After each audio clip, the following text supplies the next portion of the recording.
अहिले यो आएको रहेछ फेरि नयाँ। यो चाहिँ यो युज गर्नुपर्ने छैन। यसलाई लाइसके पछाडि नुहाउनुभन्दा अगाडि यसलाई चाहिँ भिजाएर पानी भिजाएर दल्नुपर्ने रे। कति मिनट दल्नुपर्ने चाहिँ? दल्नुपर्ने त 45 मिनट जति जस्तो लागेको थियो मलाई। हो 45 मिनटै हो।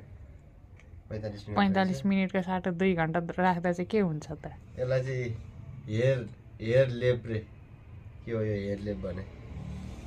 यस्तो छ, यो पिठो जस्तो छ, यो चाहिँ पिठो जस्तो छ होइन। यहाँ हामी अहिलेको नयाँमा चाहिँ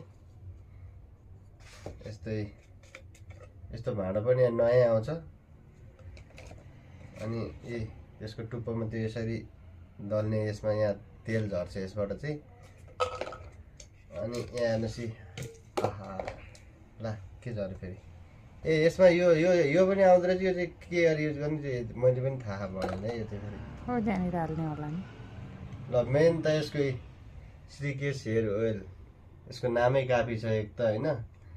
एकचोटि विवादमा पनि आउन त, तर विवादमा आए पनि यो तेलले चाहिँ एकदम सुट चाहिँ गरेछ मलाई। अरूलाई गर्छ गर्दैन त्यो चाहिँ मलाई पनि थाहा भएन है फेरि। हेर्नु अनि सिर्केस हेयर ओइल लाएरै होला नि दाँत ठुलो भएको, खुइले भएको अगाडिपट्टि। यो आउँदैछ, तर आउन चाहिँ त्यो कस्तो खालको रहेछ नि, पहिलाको पुरानो अलिअलि आएकोहरू चाहिँ त्यसलाई नै कालो भएर चाहिँ मोटो भएर आउने रहेछ। तर त्यो तालु नै भएको ठाउँमा आउँछ भन्ने चाहिँ मलाई लागेको छैन है फेरि। यो पनि हो है फेरि। यो अहिलेको नयाँ भयो।